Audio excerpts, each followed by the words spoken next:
Covishield बनाने वाली company AstraZeneca ने हाल ही में लंदन के कोर्ट में ये कबूल किया था कि कोविशील्ड से कुछ मामलों में थ्रोम्बिटिक थ्रोम्बोसाइटोपेनिक सिंड्रोम यानी टीटीएस होने की संभावना है।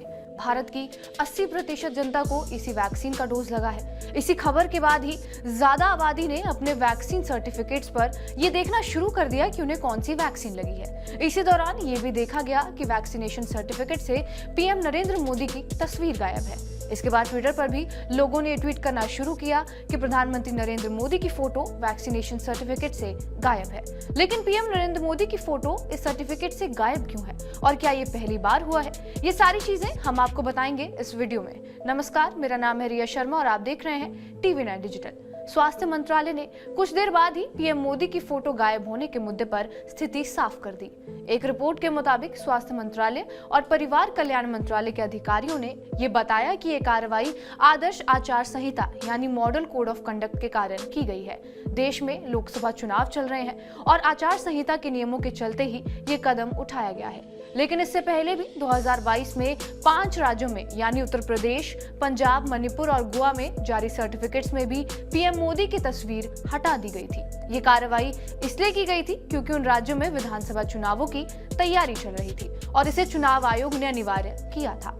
वैक्सीनेशन सर्टिफिकेट्स पर पीएम मोदी की तस्वीर शामिल करने से पहले 2021 में भी विवाद छिड़ चुका है, जो केरल हाई कोर्ट तक पहुंच गया था। जस्टिस पीवी कुनिकृष्णन ने इस तर्क के जवाब में ये टिप्पणी की थी कि बाकी देशों में तो जारी किए गए सर्टिफिकेट्स में निर्वाचित नेताओं की तस्वीरें नहीं होती हैं, लेकिन उसके जवाब में उन्होंने कहा था कि उन्हें अपने प्रधानमंत्रियों पर गर्व नहीं हो सकता, हमें अपने प्रधानमंत्री पर गर्व है।